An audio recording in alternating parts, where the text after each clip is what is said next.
Chers amis, bonjour. Nous sommes très heureux d'être avec vous encore en ce jour pour méditer la parole de Dieu. Comme vous voyez, aujourd'hui, je ne suis pas toute seule. Je suis avec l'évangéliste Eric Ndebo. Bonjour, évangéliste. Bonjour, pasteur Nancy. Oui, nous allons méditer la parole de Dieu ensemble avec vous. Et je vais laisser la place à l'évangéliste de pouvoir prier pour recommander ces temps entre les mains du Seigneur. Prions. Tendre Père, nous te disons un grand merci. Nous te sommes reconnaissants. Reconnaissants pour ce temps que tu nous accordes, de pouvoir te servir pendant ce temps, en partageant la parole et en priant avec nos bien-aimés qui nous suivent. Merci Seigneur de nous utiliser comme des simples canaux, afin que ta gloire se répande dans chaque maison dans laquelle sera diffusé ces instants. Merci encore pour tes multiples grâces. Merci pour ta faveur. Nous refusons tout ce qui n'est pas de toi et nous te recommandons ces instants. Cher Saint-Esprit, prends le contrôle de ces merveilleux moments et que ces minutes soient des minutes de gloire. Pour la gloire de ton nom, t'avons ainsi prié, Seigneur Jésus. Amen. Amen. Bien-aimés, les textes du jour, nous allons lire dans le livre de Néhémie, le premier chapitre, du verset 1 jusqu'au verset 3. Nous lisons la parole de Dieu. Parole de Néhémie, fils de Hakalia. Au mois de Kislev, la 20e année, comme j'étais à Suse, dans la capitale, Anani, l'un de mes frères, et quelques hommes arrivèrent de Juda. Je les questionnais au sujet de Juifs rescapés qui étaient restés de la captivité et au sujet de Jérusalem. Ils me répondirent: ceux qui sont restés de la captivité sont là dans la province, au comble du malheur et de l'opprobre. Les murailles de Jérusalem sont en ruine et ses portes sont consumées par le feu. Parole du Seigneur. Amen. Amen. Là, je suis interpellée par le verset 3, bien-aimé. Néhémie reçoit une mauvaise nouvelle, en fait. Anani qui revient du pays où le peuple de Dieu était retenu en captivité. Il voulait connaître comment se porte le peuple de Dieu, comment se porte sa famille. Mais, à sa grande surprise, c'était une mauvaise nouvelle. Le peuple était dans une situation misérable. Qu'est-ce qu'on aimerait partager par là, bien-aimé? Et lui apprend en même temps que les murailles étaient détruites. Et les murailles étaient en ruine. Et les portes de Jérusalem étaient consumées par le feu. Les murailles étaient détruites, bien-aimés. Nous savons, bien-aimés, quand on construit quelque part, quand on construit une maison, l'évangéliste, quand on met les murs, c'est pourquoi? Pour éviter, c'est pour mettre des séparations en fait.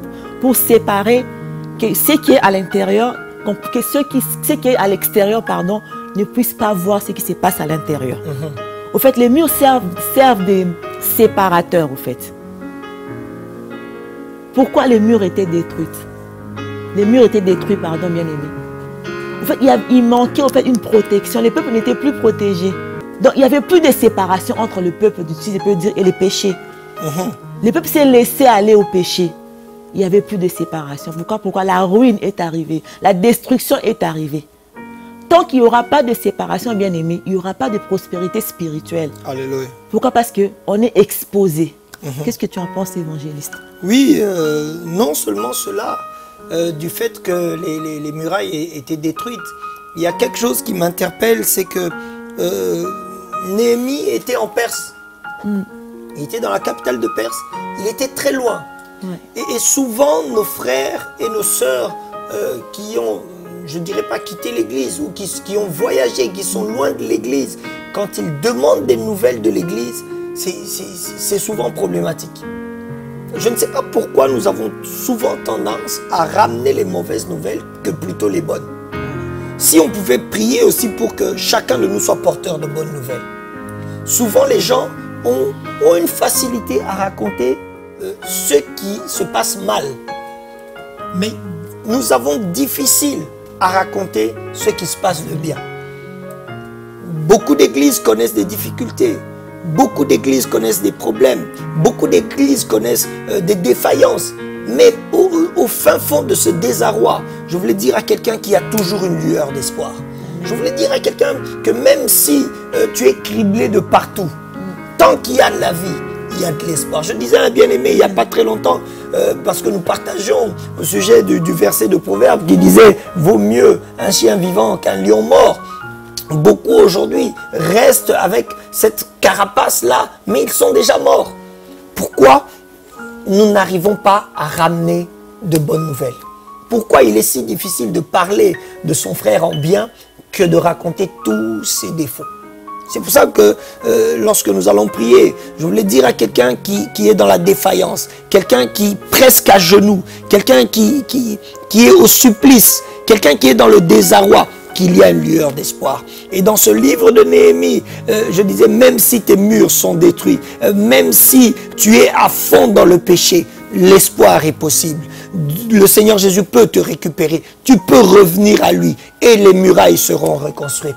Je ne sais pas si, Pasteur Nancy, nous pouvons encore rajouter énormément de choses.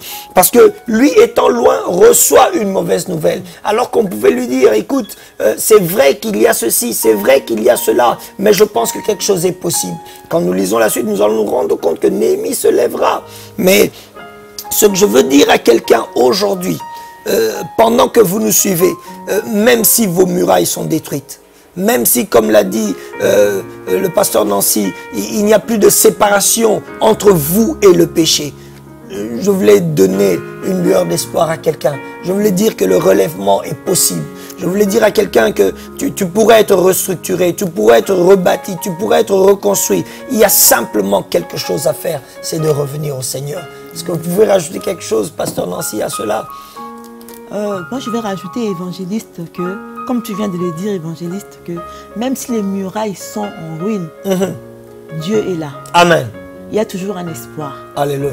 Même la Bible déclare dans le psaume, je lève mes yeux vers les montagnes, d'où me viendra les secours. Même si on se retrouve dans un moment où on a l'impression qu'il n'y a rien, il n'y a pas de secours du tout. Mais quand on lève les yeux vers le Seigneur agit. Amen. Il agit toujours. Amen. Même il dit encore, lorsque nous tournons vers lui les regards, on est rayonnant de joie. Amen. Donc Dieu est là. Donc j'aimerais t'exhorter, bien-aimé, à ne pas perdre espoir. Même si tout est en ruine dans ta vie, même si tout est renversé dans ta vie, mais sache que quand tu tournes ton regard vers le Seigneur, il agira. Alléluia. Même la Bible le dit, recommande ton sort à l'Éternel, mets en lui toute ta confiance et il agira. Donc Dieu est là, Dieu il agira. C'est pas évangéliste si tu veux. Je pense que c'est le temps de prier. Afin que quelqu'un qui était dans le désarroi, quelqu'un qui n'a que des mauvaises nouvelles ou quelqu'un qui ne sait pas dire de bonnes nouvelles, qui puisse apprendre à dire de bonnes nouvelles. Et que celui qui est abattu, celui qui est écroulé, celui dont tout autour de lui semble si confus, qu'il commence à tourner les regards vers le Seigneur. Amen. Amen. Si vous pouvez nous conduire pendant ce temps, pasteur. Oh, je sens que quelqu'un va être béni, quelqu'un va être relevé, quelqu'un va reprendre espoir parce que Dieu est là. N'oublie pas, bien-aimé, Dieu est là. Amen. Même si tu ne l'entends pas, même si tu ne le vois pas, il peut être un auditeur silencieux, il peut être dans une présence qui semble être absente. Mais sache une chose, Dieu est toujours là. Pasteur Nancy, conduis-nous dans la prière pour la gloire de notre Seigneur. Bien-aimé, tu dois garder espoir parce que Dieu, notre Dieu est là. Il s'élève pour nous. Lorsque Dieu s'élève, nos ennemis se dispersent. Bien-aimé, nous allons prier. Seigneur Dieu de gloire, merci pour cette parole puissante. Merci. Seigneur, nous savons une chose, ô Dieu de gloire. La Bible déclare, quand les murailles sont renversées, le juste, que fera-t-il? Oh Dieu, nous ne pouvons que tourner nos regards vers toi. Parce que c'est toi qui agis dans nos vies, Seigneur Dieu. Père, tu dis dans ta parole, quand nous tournons le regard vers toi, nous sommes rayonnants de joie. Seigneur, qu'un frère ce soir ou ce matin puisse tourner son regard vers toi. Que celle-là, que celui-là, oh Dieu, qui a perdu espoir encore ce jour, Seigneur, laisse que, oh Saint-Esprit, tu puisses faire renaître encore l'espoir dans leur cœur. Ce soir, oh Dieu, ce matin, oh Dieu. Père, règne dans la vie de chacun de nos frères, chacune de nos sœurs, oh Dieu de gloire. Étends ta main puissante sur chacune de nos vies. Père, toi seul tu connais chaque situation de nos vies. Toi seul tu connais ce que nos frères ou nos sœurs traversent en ce moment, oh Dieu. Dieu. Ma prière est que, Seigneur, que tu puisses étendre ta main puissante, oh mon Dieu. Que là où rien ne marche, oh Dieu, que le Saint-Esprit, oh mon Dieu, puisse agir. Que là où les portes sont fermées, Seigneur, qu'elles s'ouvrent maintenant au nom puissant de Jésus. Que là où rien ne marche, oh Dieu, je déclare, oh mon Dieu, la prospérité dans la vie de nos frères au nom puissant de Jésus. Père, que ceux-là qui sont bloqués, que ceux-là qui n'arrivent pas à se lever, que ceux-là qui n'arrivent pas à prier, oh Dieu de gloire, ce soir, oh Dieu de gloire, que tu puisses encore apporter une lueur d'espoir dans leur vie, Seigneur Jésus. Règne, toi le Maître. Merci, Seigneur, pour ce que tu vas faire. Merci pour Parce ce que tu dis dans ta parole, déjà. tout ce que vous demanderez en priant, croyez l'avoir reçu, vous le verrez s'accomplir. Père, moi je crois, oh Dieu de gloire, qu'un frère est debout, qu'une sœur est debout maintenant. Je crois, Seigneur Jésus, que les portes sont ouvertes au nom de Jésus. Que l'honneur et la gloire te reviennent. En ton nom de gloire, nous t'avons ainsi prié. Merci, Seigneur Jésus-Christ. Merci, Seigneur Jésus-Christ. Amen. Amen. Bien-aimés dans le Seigneur, voilà, nous sommes arrivés pratiquement à la fin de notre émission. Voilà, et nous voulons simplement vous saluer tout en vous demandant de nous suivre sur différents réseaux sociaux. Nous sommes sur Maranatha Télévision. Vous pouvez nous rencontrer sur Orao, le boîtier Orao Télécom, le canal 142. Nous sommes également sur YouTube, Maranatha Télévision. Nous avons également une radio, Maranatha, www.maranathatv.fr. Et sans oublier les réseaux sociaux, Instagram, Facebook, Snapchat. Nous sommes partout. Partout, suivez la télévision Maranatha. Vous ne manquerez pas d'être bénis. Et n'oublions pas, Jésus revient. Soyez bénis et à la prochaine. À la prochaine. Merci, évangéliste. Merci, merci, pasteur. Sois béni. Amen. Au revoir.